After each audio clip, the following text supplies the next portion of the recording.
Let's get right to Senator Josh Hawley, Republican of Missouri. Great to have you on the program today. The last couple of days, America got to see quite a bit. I first just want to get your top-line thoughts on what we're watching and what you think is to come in the defense of Donald Trump. Well, I think what we're watching is a total kangaroo court. It is an illegitimate proceeding. It is unconstitutional. If you want to see the proof of that, Harris, just look at what happened last night when Senator Mike Lee pointed out that the House managers had blatantly misquoted him. He tried to get it stricken from the record, and what ensued was chaos on the Senate floor as Senator Leahy first ordered a vote, then stopped the vote in the middle because Chuck Schumer intervened to ask him, oh, wait a minute, don't do the vote. Total chaos and pandemonium. They are making this up as they go along. It's totally unconstitutional, and it is incredibly selfish on the part of the Democrats who are pursuing their own personal political vendettas here. You know, they need to take seriously their oath of office and start focusing on the American people and doing what is good for them, not just what pleases the Democrats in this moment. And this is a total kangaroo trial. Senator Hawley, there has been some strong reaction, as you might expect, from the other side of the political aisle. Let's take a look at that, and then I'll come right back to you. Senator Elizabeth Warren said yesterday, here's the quote, "The Republicans who stand with Donald Trump are his enablers, and they must be stopped." Hillary Clinton tweeted this, "If Senate Republicans fail to convict Donald Trump, it won't be because the facts were with him or his lawyers mounted a competent defense. It will be because the jury includes his co-conspirators." What's your reply? Oh, that's absolutely absurd. It's absolutely absurd and offensive. And listen, they have no evidence here that, first of all, that this trial is constitutional because the Constitution doesn't permit them to do what they're trying to do. They're trying to pursue a personal political vendetta against an ex-president and really against 74 million people who voted for him. And what you see in the comments of Senator Warren and people like Hillary Clinton is they want to silence and write out of American politics half of this country. And they're trying to use an illegitimate proceeding to do that. It is totally inappropriate. It is totally unconstitutional. And it's offensive to the American people. I mean, listen, Harris, right now in my state, we can't get enough vaccine to vaccinate the folks in my state. Right now, our small businesses are in crisis. This is what the Democrats want to do with their time. It's wrong. You know, Senator Hawley, we have that in states around the union. We're feeling some of what you described on the East Coast as well. I do want to just get to this real quickly. ABC correspondent Terry Moran said this. Watch. He has the Republican Party as a personalized power like we haven't seen. It's a Caudillo, it's a Caesar, it's a Führer. We don't see that in this country. We do now. Is the Republican Party belonging solely to Donald Trump, Senator Hawley? No, that's absurd. The Republican Party, if it belongs to anybody, belongs to the voters, the people who sent us here. That's who I'm accountable to.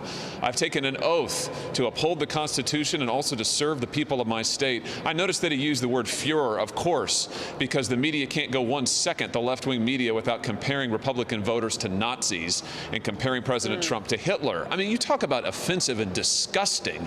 And that just shows you that's what this trial is about. This kangaroo court is about trying to delegitimize half the American electorate. While Americans are suffering, while we're in the depths of a pandemic, this is what the Democrats are doing, pursuing a personal political vendetta, and it is totally wrong, and they're going to have to be accountable for it at the polls. You know, it's interesting to hear everybody talking the way that they are with the rhetoric and that offensive rhetoric that you just mentioned and calling that out. I just wonder, what is the temperature in the room for the American people if it looks like this? A real quick answer, and then we're going to move on. I don't know, and right now the problem is the Democrats don't seem interested in doing anything for the American people. They're only interested in their political vendettas. They're not interested in helping at all, and I think that's why people in my state, at least, are so upset. Well, that's not how President Joe Biden said it was going to be. Let's get to this. A growing number of Republicans are scoffing at Democrat Congressman Eric Swalwell's role, Senator, as a House impeachment manager, given the scandal over his past relationship with a suspected Chinese spy. Your colleague, Senator Rand Paul, tweeted this. "This afternoon, we have been lectured to by Eric Swalwell, a guy accused of consorting with a Chinese spy. How appropriate." Senator Hawley, your reaction. Yeah, I will say that it's an awfully aggressive and in-your-face move by the House Democrats to send somebody who is apparently the subject of an espionage investigation, or was, who's tied up in a Chinese espionage ring. In terms of the reports are that the Chinese espionage infiltrated his office, for heaven's sake. He's still sitting on the Intelligence Committee. Nancy Pelosi won't take any action against him, and now he's an impeachment manager. I think it just goes back to show you this is a kangaroo proceeding. These folks have no respect for the Senate, no respect for the impeachment trial as it's supposed to go on. John Roberts is supposed to be here. Instead, we have Pat Leahy in the chair making it up as he goes along. The whole thing is a sham. It is a sham, and it is a disgrace, and it's time for it to end. One more on this, and then I want to get to the incident that happened at your home. But, you know, I just want to fact check something, because Senator Hawley, people are saying that you're sitting apart from everybody else during these proceedings. You're up in kind of another section. And I know some of your fellow Republicans have said when they watch the videos that they've seen the last couple of days, they cry. What has been your reaction, and why are you seated apart, if in fact that's the case?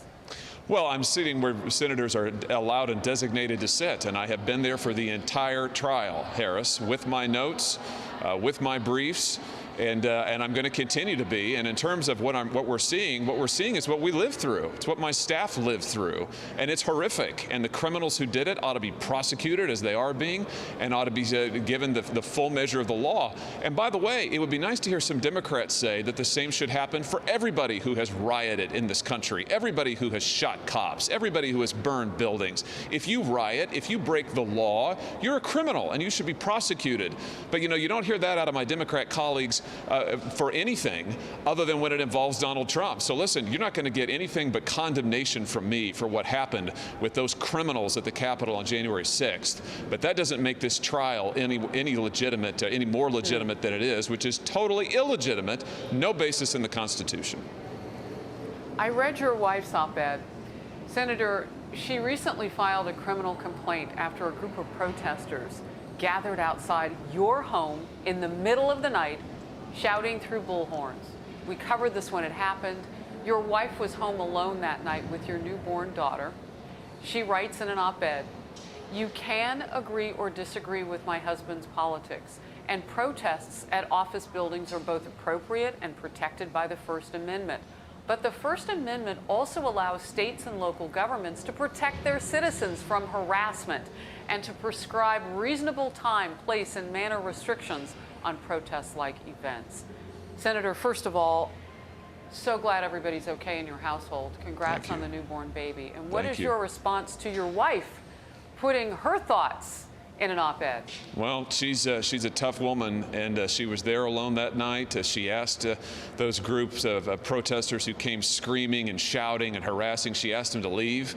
Not only did they not leave, Harris, they came up onto the property. They came to her door, our door, pounded on the door, shouted, "Come out, come out, come out."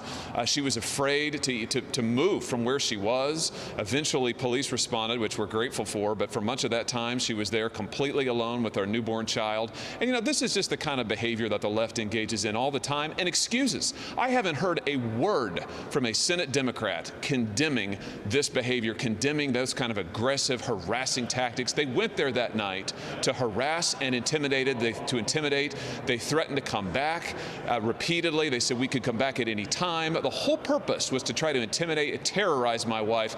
Democrats don't have a word to say about that. They're fine with that, so long as it's happening to advance causes that they believe in, and that's just wrong.